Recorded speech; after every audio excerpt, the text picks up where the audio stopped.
Welcome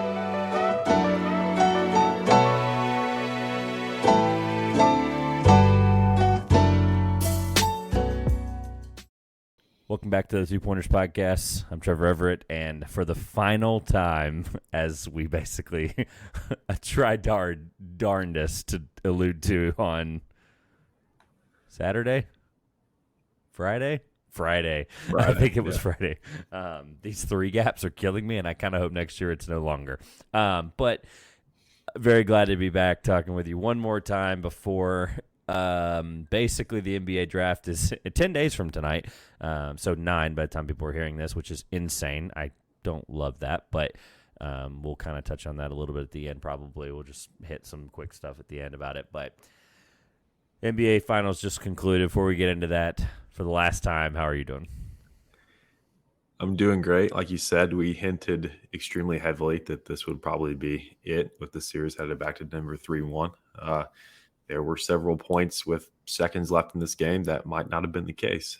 But Bruce Brown hit a couple of free throws, and then KCP pretty much traveled across the court unimpeded and burned the last 9 seconds of the NBA season off.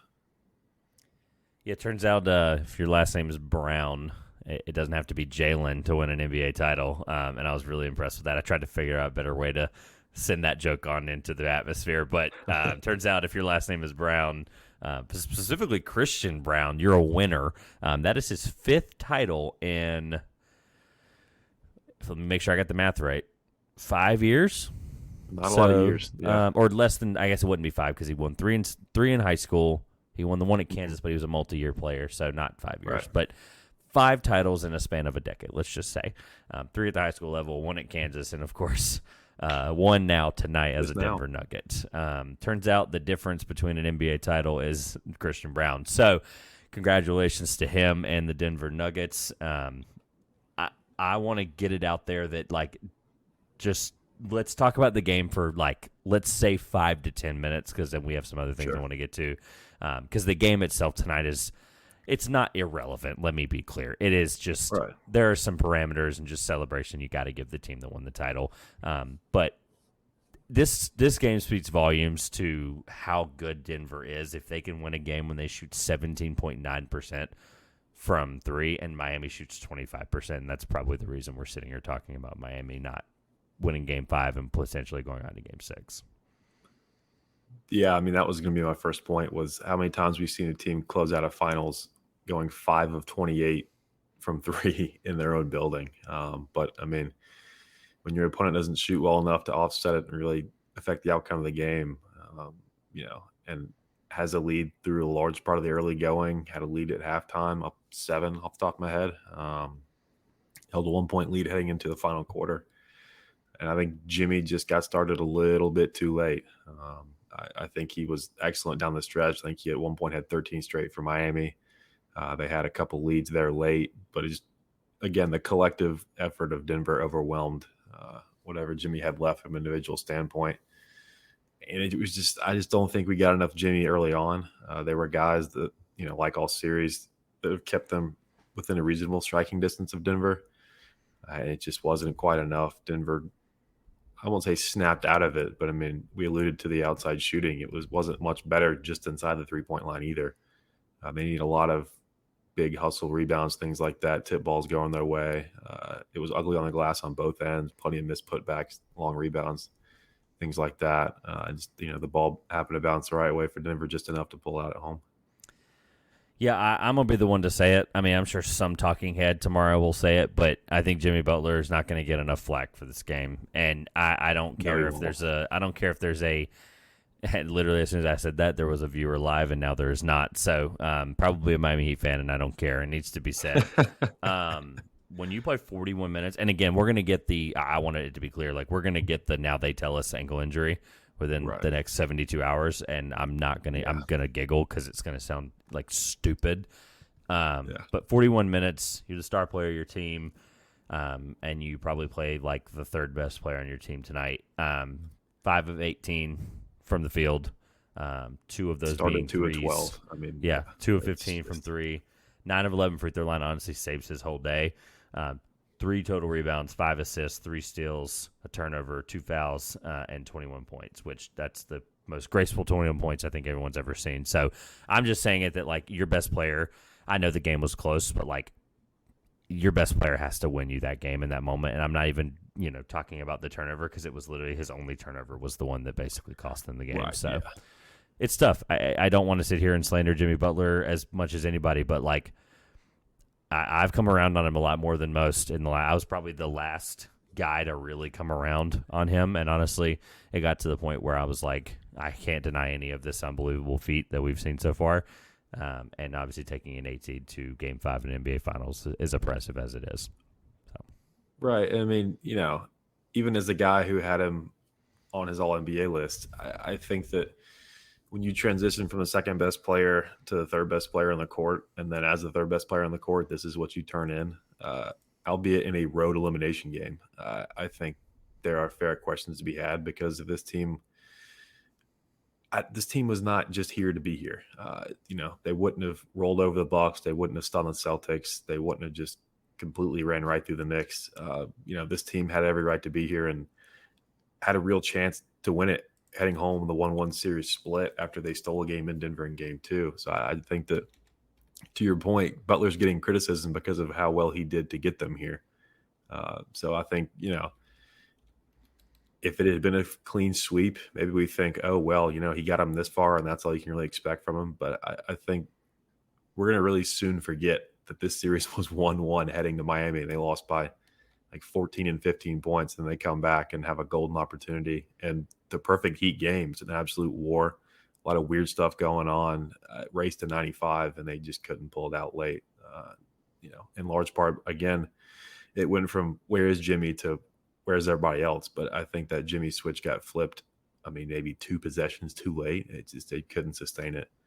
The threes, like you mentioned, 2 of 5. The 2 came late. They made this a very, very interesting finish. And I think with what was on the line, probably the best ending of the finals. Anticlimactic, watching free throws and the last 9 seconds being dribbled out. But I think this truly was,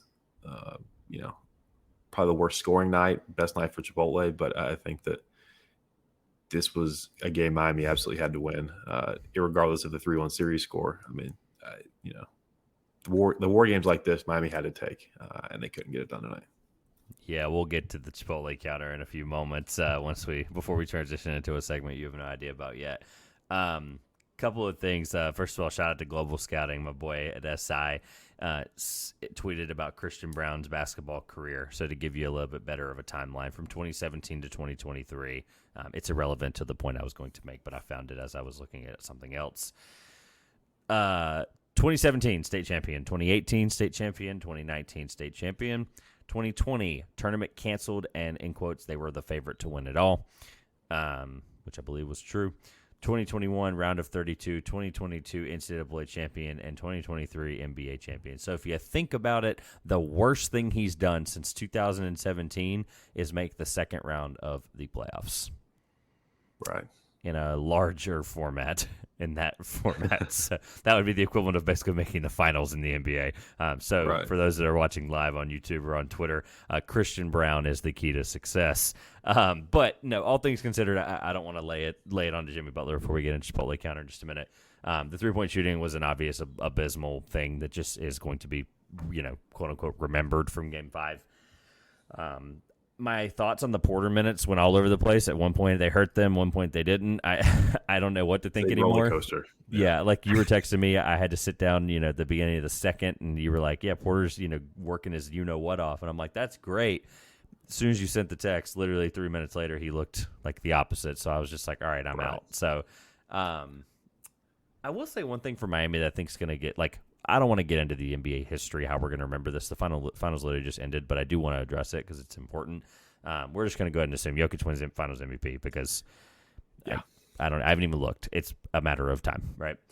I agree. They were down.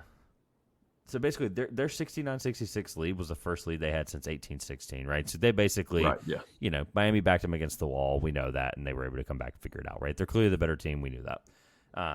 But I have to give credit to Miami. They're the same exact team, 8 seed or not. Like, you could have told me if this was my first year watching the finals, I try not to look at it this way all the time, but it's a way to think about it. If this was my first ever NBA Finals, if I was like, this is the year I'm going to get into basketball, and now I'm a Nuggets fan, right? Or now I'm a whatever, right? Right. If I had watched this Miami Heat team and I didn't know what the 8 meant next to the name, like I would have been like, dang, these are two of the best teams in the league going at each other. Us basketball fans and analysts know that Miami Heat is not one of the best teams in the NBA. They played like it and got here, right? There's a difference. I fully believe that. But they're the same team up 3-0 in a Boston series they're the same team when they're down 3-1 in the NBA Finals. I have to give them full credit for that. I don't know how that compliment's going to sound to a Miami Heat fan who's probably fuming right now, but it's a compliment. Like, your team is well coached, well led, and all the jokes about the Heat culture, like, it means something. These guys know exactly what to do in these moments, even if they are out talented. Whatever, you know what I mean. Even if they are the least talented team, I think they are just always willing to be in every game and fight, and they know how to get those guys in there. So it's really impressive, and that's really all I had for Miami. Yeah, I mean, a lot of those jokes are coming from fans of the 28 other teams not on television tonight. So I think that's also a key thing to keep in mind, and specifically two franchises in the East that had very lofty expectations that were cut violently short by this exact same Miami Heat team. So, I mean, I think the general nucleus of Riley, Spo, Butler, all the role guys that stepped up and got them to this point. I think that system that has been in place, that has worked for so long and clearly still works, I think will be just fine and will survive whatever Twitter torrent it undergoes tonight. But I think that, again, this is not a memorable series for Jimmy in general. If he had come back and stunned Denver late, we're talking a very different first few minutes of this thing. But history's going to remember it as, again, he might have that bulky ankle injury thing pop up tomorrow morning and, he just ran out of gas or whatever. It'll be excused away to an extent, which I think is deserved somewhat. So, but I mean, it's always good to see a team like Denver break through as a franchise, first finals, and got their first title. So, on a brief historical note for Denver, their long-suffering fan base, I think you said, we were talking in the waning moments of the game, they've had 10 top 75 players, something like that, come through. Lots of memorable players. That was totally off the crux of my head. I honestly, it probably is less, but they've honestly, even if they didn't make, like, Chauncey's not going to make the top 75, but, like, he was one of the best guys of his era.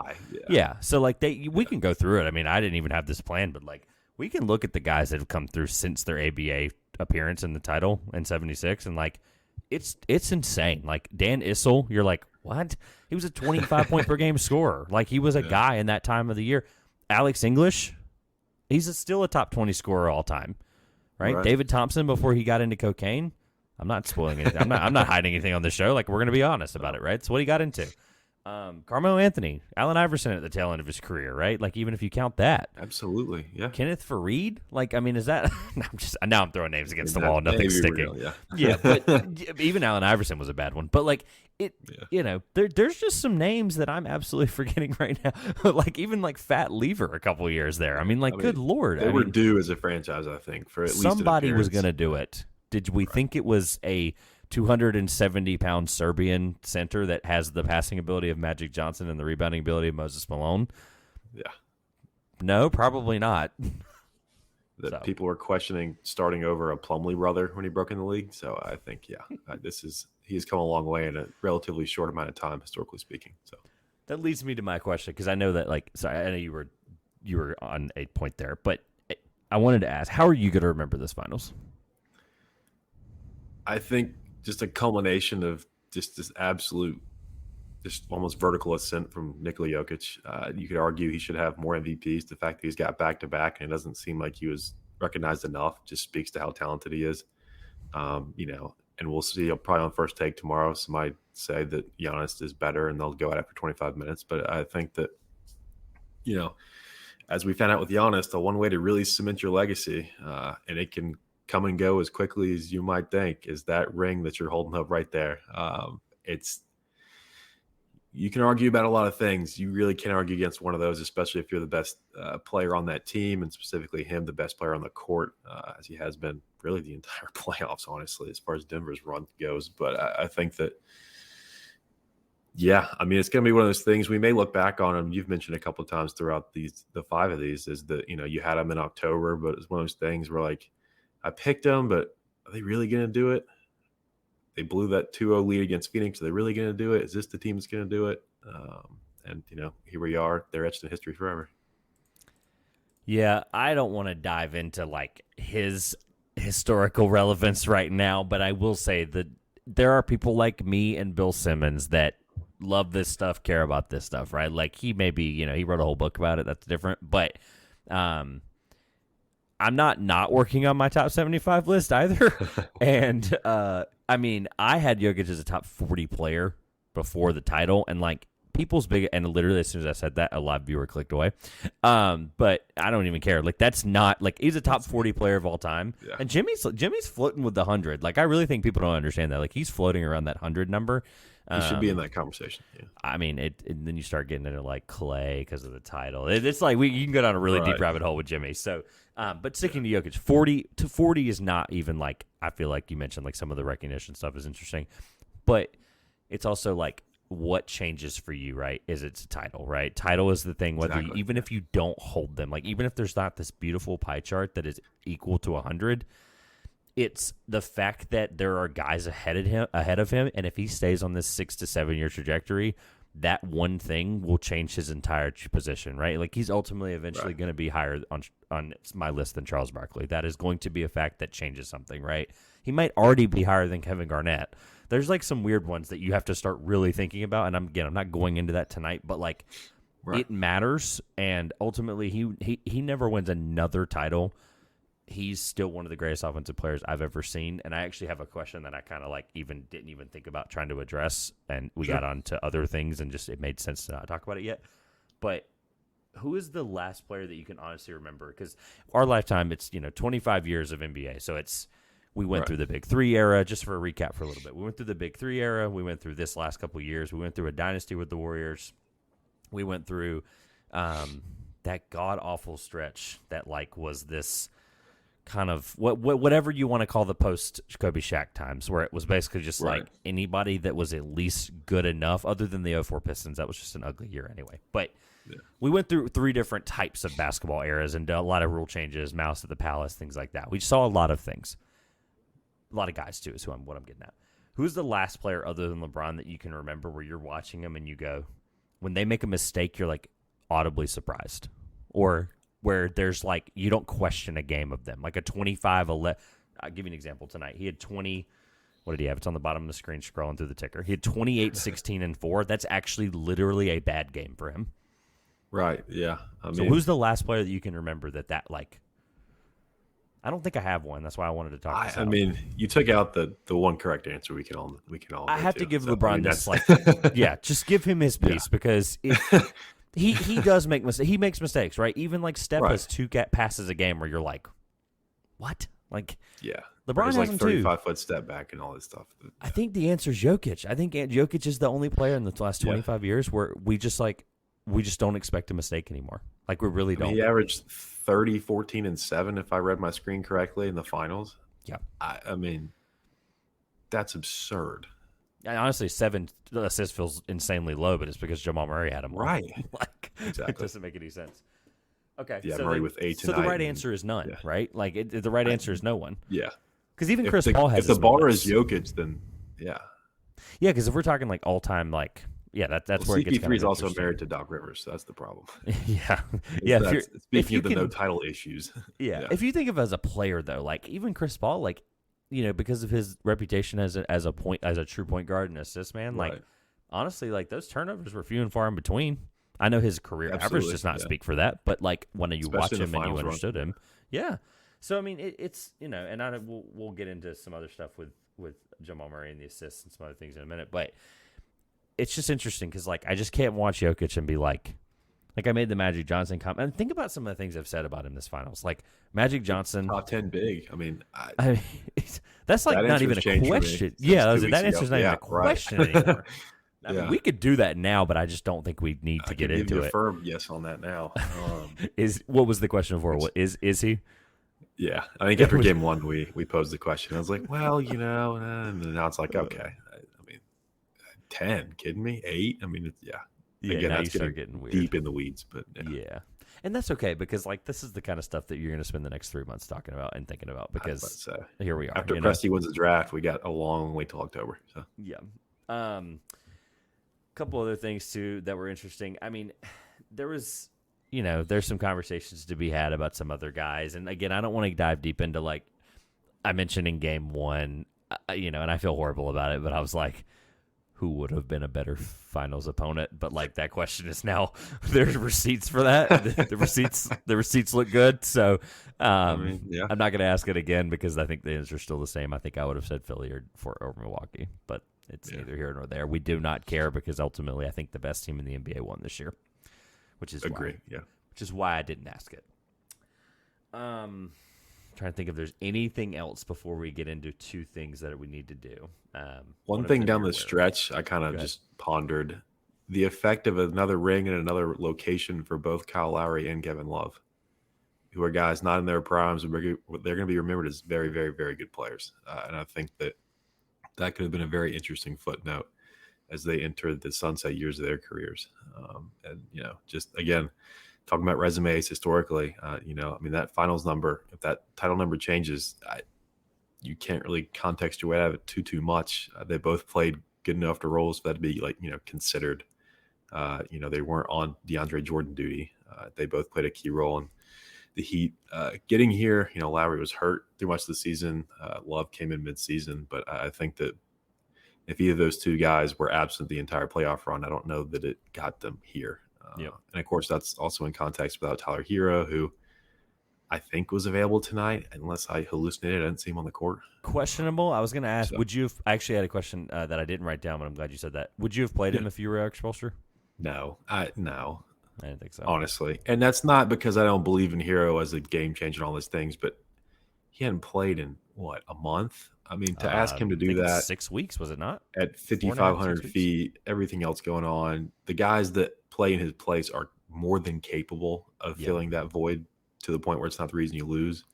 And I mean, like you said, 25% from three, that's just not going to win you NBA basketball games a lot of times. So, wish they had put in Haslam in the middle of the third quarter, but that's neither here nor there. Jeez, that would have been better than Zeller. Those 3 minutes were awful. He only got logged for 1, which is the worst part about it. I think he did play 3, but so they much him happened for 1. in those 80 seconds that it was. They only registered him for 1 minute, which is the funniest part because I remember him playing more than 1 minute. That's the funniest part about it. It felt like forever. I was like, why is he still in this game? I think that Murray 3 finally chased him. Yeah. And then obviously shout out to Omer Yurtseven as well and Nikola Jovic, who had their chance to get some experience as young guys in the NBA Finals. All jokes aside, I'm just looking at the DMP list. But, all right. Anything else from the finals, the game, the series, the playoffs, before we get into two things that I want to absolutely have time for? That's really it. Any extra warm fuzziness for KCP getting another one from you as a Lakers fan? I knew you were going to do it. You know what's funny is when he hit, what was it? Was it that 3 with a minute? He hit a 3, yeah. Yeah, pretty close to the end of the game where it was like, wow, that's kind of it right there. When he hit that, I'm not going to lie. We were already on StreamYard at that point. Yeah, I'm not going to lie. Yeah. I smirked my you-know-what off when he hit that 3. I was like, it's those moments that, I can't get too far into it, but you have these moments when you watch a guy succeed after he leaves your team, and as long as he wasn't a just straight up dick, you're kind of like, man, I love that dude. And KCP's one of those guys. He just, like we mentioned, availability is the best ability. LeBron said that to him after we saw that stat that blew both of our minds. Guy that played most games in 10 years. It's ridiculous to even think out loud. Absolutely. I think I was just more excited about Bruce Brown, and I have no affiliation or attachment to him. I don't think we've given him enough credit. We've given hard. All the other Browns enough credit. Hard. He was unbelievable, and honestly, you mentioned guys that got the Heat here. I don't think the Nuggets are here without Bruce Brown. As crazy as that sounds, I agree. He's unbelievable, and honestly, he should have. I know Porter Jr. played 34 minutes tonight, but I leaned into it last game, and Bruce Brown ended up playing 28. But they really, really should have played him over Porter consistently. I think. Yeah, we were pondering a starting lineup change at one point in this series. I think that's all fair. Brown's shooting did not live up to that claim and stake for me. 4-14 and 0 for 5 from 3 and 2 for 4 from the line. I mean, did not exactly compared to Porter Jr. though, I mean that's neighborhood. I mean, yeah. At least Porter was getting, like you mentioned earlier in the first quarter, like at least he was getting to the rack. 7 of 17, but only 1 3 is like not. That 1 3 was for the lead. True. Yep. That took lid off the building for a couple seconds. That was big as far as the grand scheme of the game. 13 boards. Rebounds in the paint. Yeah, he was crashing boards. He had, I think, a double-double. I mean, he, like I said, when the shot's not there, I think truly great players that are bought in, locked in, they find other ways to affect the game, and he absolutely did that consistently. Now, there are lulls, like you mentioned before, which may happen because we're hyper-focused because he can't hit a shot outside the restricted area. But I think also, I think that effort translated to the stat sheet. Chipping in and rebounding, especially with Jokic and Gordon both sitting early with 2 fouls. I think there needed to be somebody that stepped up. And of course, you look at the tallest guard on the floor and you're looking like, all right, your turn. And I think he stepped up when needed tonight. All right, let's do the final hilarious, but also dumb very that we're slow about to get night into. for that. That would probably be an understatement. If the numbers are correct, this is the lowest game total of the series, and it's kind of not close. Game 4 was 59,400. Game 3 was 43,200. Game 2 was 75,600. And game 1 was a whopping, I didn't write it down. So, 56,700. I didn't write it down. All right. Today we had 14 threes as a whole. All right. For the math, for those that are watching this live or later and they're confused, the Chipotle counter is Chipotle is giving away 300 threes. 300. I did it again. I have 5 games in a row. Giving away 300 burritos for every 3-pointer made. Shout out to the guy that was live tweeting it either from home or in the arena. I'm convinced he was in the arena or she because, like, it was – I'm talking like when those guys kept hitting threes back and forth in the third or fourth, whatever it was, it was like the tweets were on top of each other. Like, it was nuts. I've never seen them come in so fast. And the threes on TV were within, like, seconds apart, so it was crazy. 14 three-pointers made at 300 burritos per three-pointer was for something – whatever, 100 burritos, and then times that by $9, the average chicken bowl price in North Carolina. I rounded down for those confused. $37,800 was only given away tonight by Chipotle. I say only, that's obviously probably someone's salary, but it's not a lot of money in Chipotle's case, who's a billion-dollar company. About that over bet. Whoops. Yes, great segue.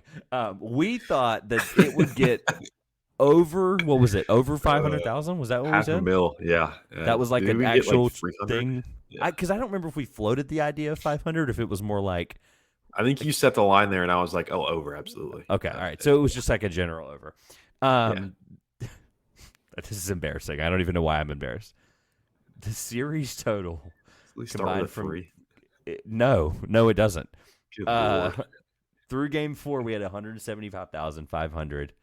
Adding tonight's total, we did not even get to half of the line that was set in game 1. Oh, man. We got to $213,300 in burritos, and that equates to roughly, I told you I'd do the burrito counter, and I didn't do it, so we're going to do it live. $213,300 divided by, man, this is live math. This is stressful.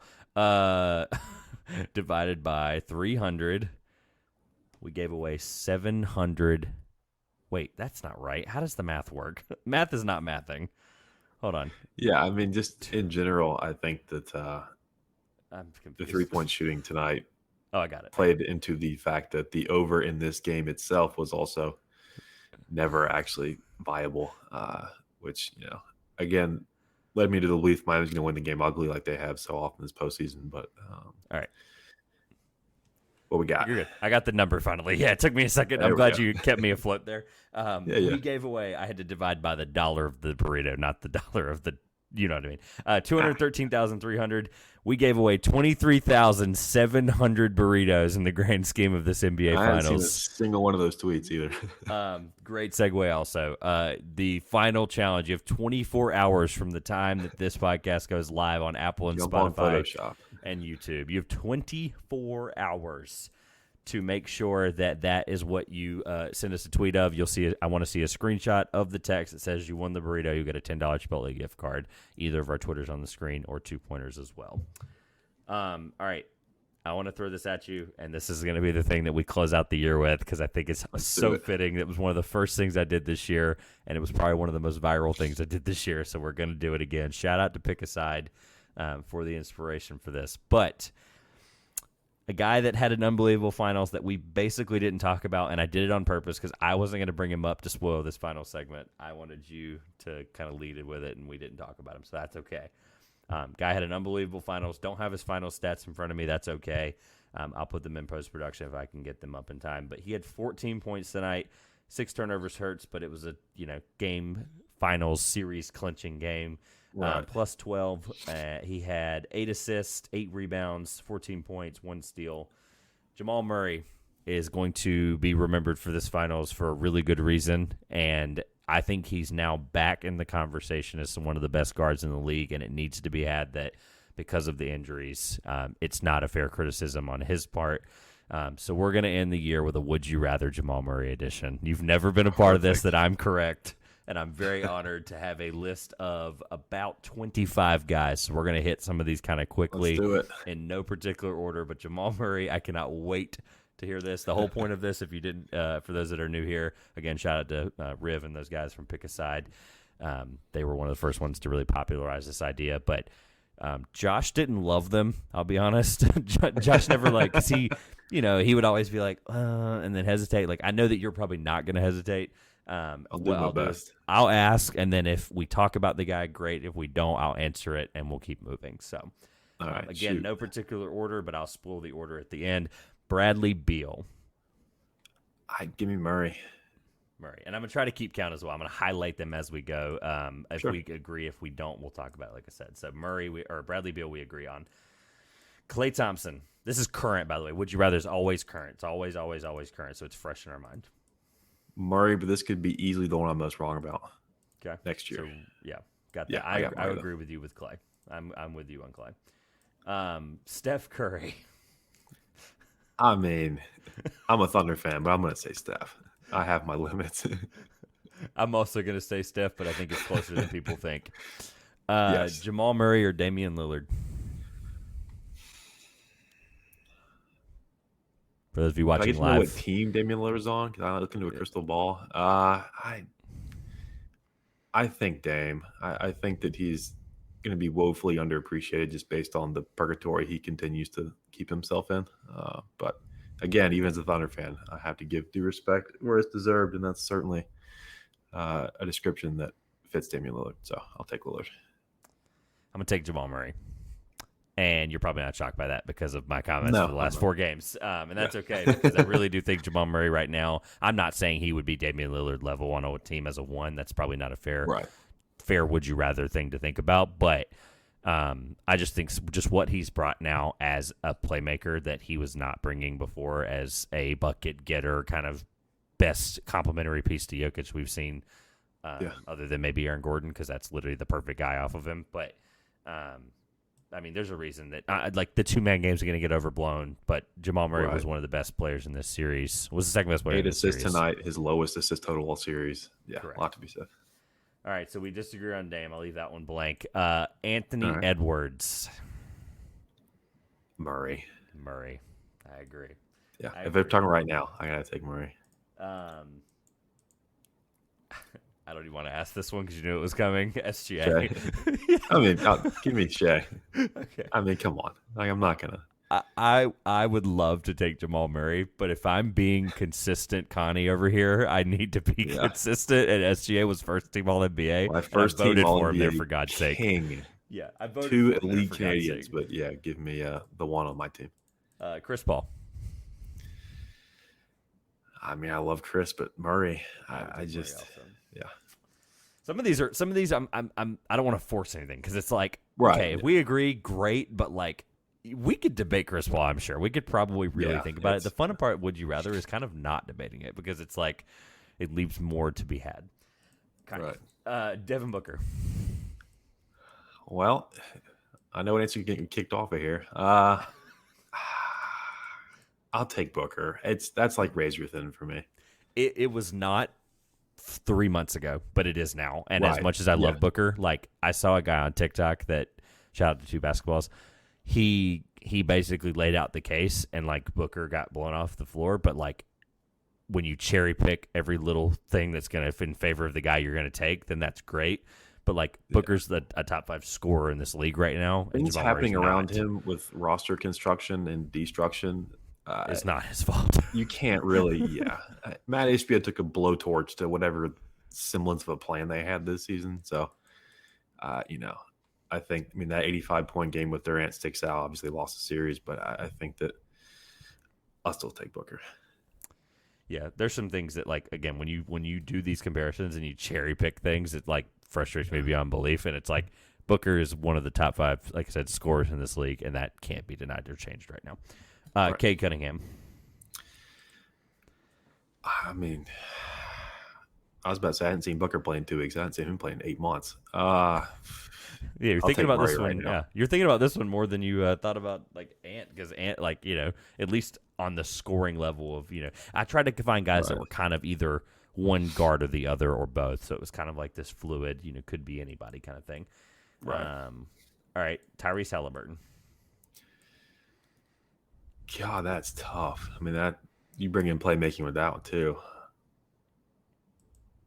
Murray took it up a level. I go Murray. That almost feels wrong coming off the tongue, honestly. But I'll take Murray. It feels right to me just because Murray is one of the best scorers of his type, and that playmaking took a jump that just Tyrese is there with already. But they played 1-on-1. Not that this is what Would You Rather supposed to be, but if they played 1-on-1, Jamal would probably win pretty handedly. I don't want to say big body. Yeah. Kyrie Irving. This is not supposed to be easy, to be clear. We're not even halfway through the list yet. That's the best part about it. I don't know what of 13 personalities I get from Kyrie on a given night, so I'll take Jamal Murray. All right. We did not take Tyrese. Let me unmark that. By the way, we've taken a lot more people than you think. We did not take Kyrie. Jalen Brunson.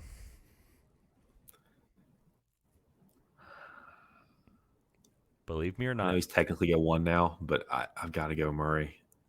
Like I feel like the list at the end of this should be pretty short ahead of him. It might be 1 or 2 too short, but yeah, I'm taking Murray. Okay, I'm gonna agree, but I'm not gonna lie to you. It was one of the hardest ones I had to think about making. This list. Tough. It's hard because again, Nick's audience around these parts. I may lose a few downloads this week. That's okay. TikTok comments, yeah. It's okay, but like let's see it for another year, I guess would be my point. That's fair, yeah. Change the scenery, new system, all these things, yeah. Speaking of guy we'd love to see another year of, De'Aaron Fox. I love it. You're thinking about these more than I thought you would. This is good. Tough. This is just some of the best guards in the league. I just pulled a list. That was all I did. This is not like I picked. I don't try to like cherry pick these. I try to just give them to you and see what happens. I'll take Fox because I think what we saw from this season can be replicated. Okay, I'll take Murray. I really do think that the clutch stuff, all these things, disagreed on. So I want to put a little disagree right there, and then you better turn that purple light off, then. Yeah, right. Who do we disagree? That's the Lakers purple. Who did we disagree on? So we agreed on Brunson. We agreed on Kyrie. We agreed on Tyrese, Cade. There was one other one. Agreed. I thought. Dame. Dame. I got that. Yes. Yeah. All right. So Dame. We'll keep the disagrees in another pile. LaMelo Ball. Sorry, Josh. I'm going to take Murray. I almost didn't put LaMelo on the list because of how young he was, but then I put Cade, so it made no sense. Yeah. I mean, love you, mean it, but yeah, give me Murray. Trae Young. Yeah, Murray. Starting getting into the less thought-provoking start of this. DeJounte Murray. Same thing. Okay. Yeah. I mean, at least last name. John Morant in April. Jesus. Or, I guess, John Morant in October. John No, Morant when eligible in 2027. Yeah, John Morant, assuming he only gets a 10-game suspension. John Morant with a better friend circle. Okay. I'm going to go with Jamal Murray only because I really can't offer much resistance to that. I'm just praying John Morant gets it figured out, honestly. I don't want to take anything in consideration that's off the court, but you kind of have to. He is. Yeah. But, like, I really do like Jamal a little bit more for some reason, and I don't have a great explanation for it. I mean, Ja was 2 lives away from first-team All-NBA. I mean, it was just, Yeah. They're also a lot closer as players than we think. Like, Ja, obviously, people see as a point guard, but, like, he's one of the better scoring guards in the league, and, like, that has to matter, and Jamal's the same type. They can both live in the paint comfortably, yeah. Yeah, so I think they're a lot closer. I'll disagree carefully. Desmond Bane. Murray. Jaylen Brown. Jeez, this might be the toughest one. It's up there. I think the next one. I'm higher on him than 3 are going to be tough. The people on Boston Celtics Twitter that want him traded to Lord knows where. Everywhere. All at once. I gotta go Jaylen Brown. If I could have a mulligan, that might be the one I actually go back and take it on. But Jaylen Brown. There is no I have so much in belief in him as a player, regardless of the garbage he deals with off the court from his own city. I think that as a player, I think he has a much higher ceiling and honestly higher floor than we think. I mean, if he had his no-show spots like Tatum does at times, this Boston team would have a lot more questions, and they've already got several dozen. So I'm basically making the list predetermine my thoughts. However, the more I think about it, Jamal Murray's not a stellar defender by any stretch of the imagination, but he's not a bad defender. He's a good team defender the way Denver uses him. Jaylen Brown's one of the best defenders at the guard spot in the NBA on this list. Yeah. This is basically every good guard in the NBA for what it's worth. But there are some things of his offensive game in the last 6 months that had just scared the crap out of me that would make me not want to dribbling concerns you'd like to never see again. I mean, this is the dribbling concerns that I was talking about with the Warriors series, and like people just finally saw it because it was against a really good defensive team. The magnifying glass kind of got closer. Correct. I'm going to agree with you on Jaylen. I wrote disagree as you were talking, and then I thought about it a second time or third time, and I know that's killing the point of the segment. But I think you're right on the mulligan comment. I would give you a different answer tomorrow once I slept on it, probably. The issue is... You could run through this list again. I could easily flip to Murray with this. But Brown is just so interesting because, like, we could spend the whole, 5 extra minutes on him. But, like, I think I'm just going to give him the safe defensive bump because their offensive abilities are at least close enough to each other that I have to give Jaylen Brown. That gap's not as big as a defensive one, I think is a fair way to put that. And I doing this, I'm going to fall for recency bias because I've always loved Jamal Murray. I've always loved Jokic. These guys have always – it's finally cool to see them get this kind of light, and that's what makes it so hard for me to pick Brown. But I'm gonna agree with you. It's going to get highlighted. So we've only got 6 more. Donovan Mitchell. All right. I did not think hard about this one at all, but I know why. I love him to death, and I'm higher in the Cavs than a lot of people, but Jamal Murray. Wait, really? I was going to go Donovan Mitchell. I mean, oh my God. Oh God! Now the Cavalanches are sick. That Cavs team has a lot of things going for it, led by him. I just, I wish I could watch that bubble flamethrower match 8 times a week, but right now, and this might be my recency bias sponsored pick, but give me Murray. I think for the sake of fun, I'm going to disagree. I'm going to go Mitchell. That makes this next one even easier. Darius Garland. Yeah, Murray. We agree on that one. DeMar DeRozan.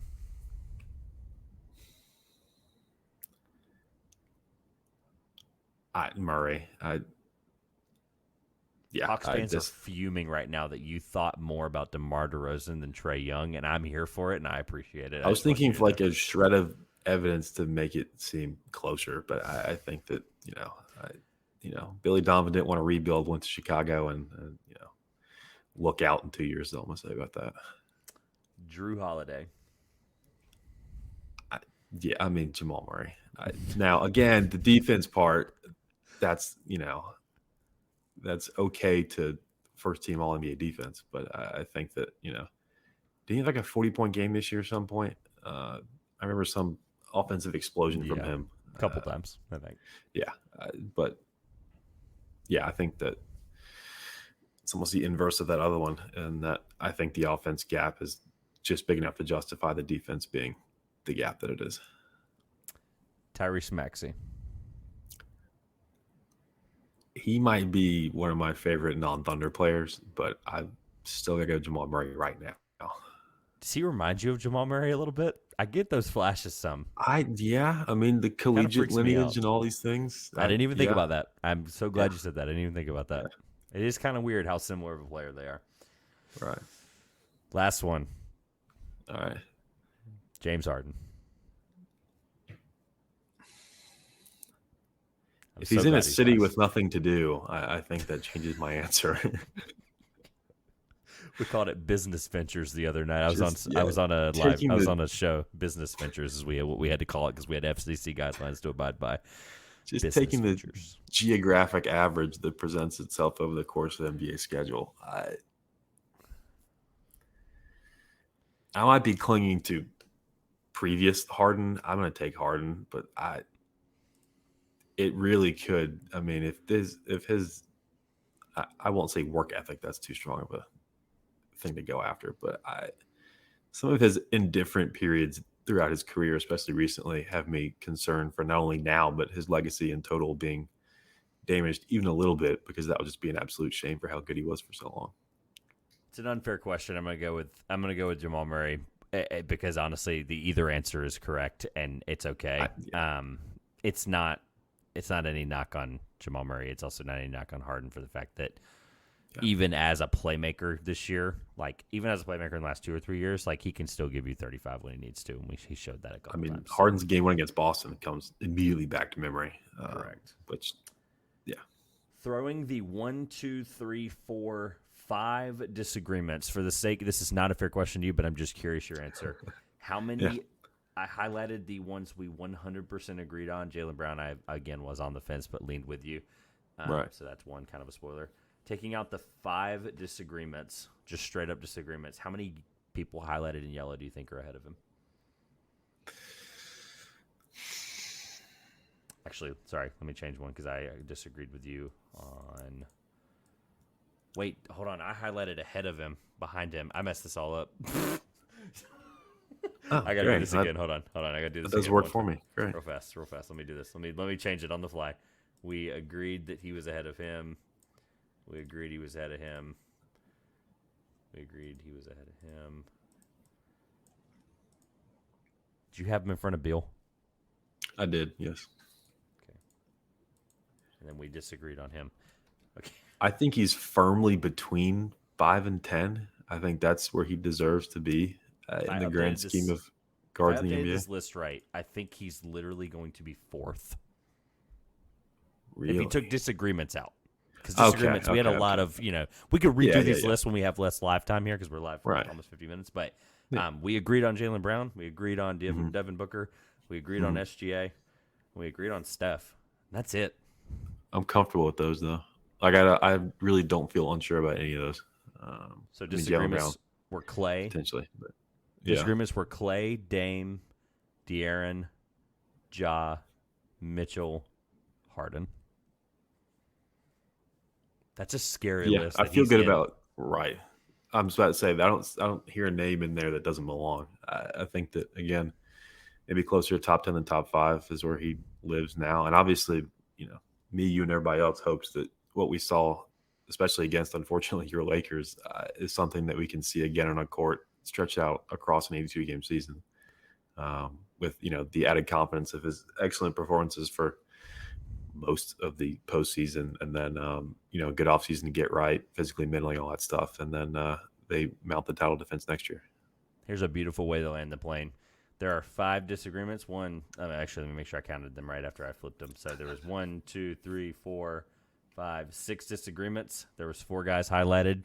There's 11 guys eligible if you include Jamal Murray. So your personal list, again, somewhere between 5 to 10. Same here with me. I think it's a beautiful way to say that there's basically, we had to just use our brains together for this one. Right. I think it's a more fun way to do it. I'm not trying to keep track of 2 lists at midnight, but we basically had him as the 5th best combo guard in the league, which I think is pretty fair. So I have no qualms with that. Yeah, fun way to end that, because I think, again, injuries aside, there's all kinds of different paths you take. How is he not an all-star, this or that? Like, it's kind of like the Russell Wilson. I give Ryan Russillo credit for this. It's kind of like the Russell Wilson MVP first place vote thing. It's like, how does he not have one? And then it's like, it's actually not as ridiculous as you think when you go back and look at the list and you go, okay, never mind. He fell apart X, Y, and Z for reasons. So, yeah. All right. Any beautiful last-minute monologue send-off that you'd like to give the NBA season at technically on June 13th, because it's now the next day. We missed our hard exit time. Whoops. It's okay. Jamal Murray's going to do that. I'm going to manifest Taylor Hendricks in blue and orange and white one more time. I don't know how he's going to fall to 12. Hopefully we move up with the 11 billion first we still have now that we own the future of the Denver Nuggets. But I think, full faith in Sam Presti. I'll be watching. I got full faith in whether it's Lively, Hendricks, Bilal, anybody. I think I'll be even more excited about the Thunder. They're adding this Chet Holmgren kid next year. I hear he's okay too. So, like I was trolling in our Dynasty group message just the last time I watched a team win a title before OKC gets one. So, be looking forward to be back here next year. Probably a lot more visceral my reactions to the NBA champion Oklahoma City Thunder. Yeah, I won't have FCC rules, but YouTube has its own rules, so we'll figure it out when we get there. Man, it's been an unbelievable year. I don't want to be long-winded because I've got a couple things that we both need to plug. But honestly, just what a grind of an NBA season. I look forward to it every year. And then I look forward to the time off every single year as well. Oh, absolutely. So it's this weird balance that I'm very thankful for. And, all things considered, it's so funny. The NBA Finals ends tonight, and it's the same day I get a text about my deadlines for a college basketball magazine are due soon. So it's kind of like there is no break. There is no, time to breathe. But let me plug away so that you can have the last plug of the NBA season as the last guest of the NBA season. Couple things are going to be coming for those of you joining live at the last minute here. We are going to get out of here shortly, but please stick around for the plugs live. 2-pointers, as always, that SeatGeek promo will go on throughout the summer. It'll be posted on Twitter and Instagram and everything. It'll be also in the bottom of any podcast we do moving forward. I'll have a little how we remember this NBA season, good, bad, ugly article coming out. I'd like to promise you it's tomorrow, but I'll be real, it's not. It'll be out this week. Sometime between now and Friday, so look forward to that on house-enterprise.com. Big thank you to Will and all the guys at the website at House Enterprise for the opportunity and the partnership this year. Thank you for all of the lovely visuals you see on the screen, all of the Chipotle counters, the Would You Rathers, the subscribe to the 1009 podcast that I'll leave up now until I'm almost done. Mock drafts and things are coming. The NBA draft is 9 days away as you're going to be hearing this when it goes out. A lot of really fun stuff coming. I appreciate all the love and support of the last year. It's a really, really bittersweet thing. I don't know why I'm acting like it's over because it's literally going to be a draft chat's coming out in like 3 days probably. Mock drafts are coming out. Trivia Showdown begins here very, very, very, very, very soon. The moment free agency's over, that next Wednesday will be a Trivia Showdown, so it's going to be a lot of fun. If Josh is up to it, I'd like to have you back again for that. So with that being said, I can plug any other time after this. Plug away for the final time this year. Quickly. I've got a just general sports podcast with a couple of college roommates, the 1009 podcast. We're Clemson biased, ACC leaning, all that good stuff. We'll be back at it tomorrow recording, get some college baseball reactions in, things like Oral Roberts, a 4 seed, making it to Omaha. It's like the 4th time ever. Just crazy, crazy stuff. Football rumors season heating up. We got a Panthers fan, so they're new. Large in talent, maybe not stature. Quarterback has been making some good throws as they ramp up OTAs and all those things.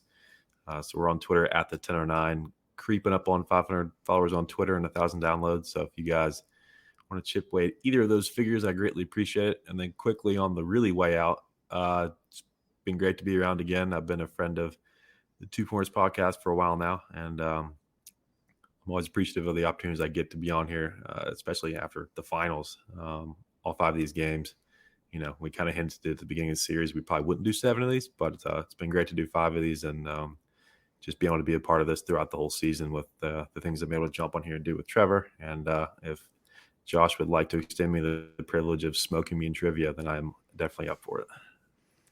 Yeah, he'll get a text in the morning.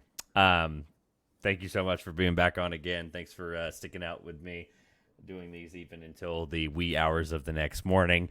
For the final time, I don't know why, again, this is not some like sad, emotional final send-off for a sitcom, but for the final time, congratulations to the Denver Nuggets and the 2023 NBA Finals. This has been the 2 Pointers Podcast. I'm Trevor Everett. We'll see you later.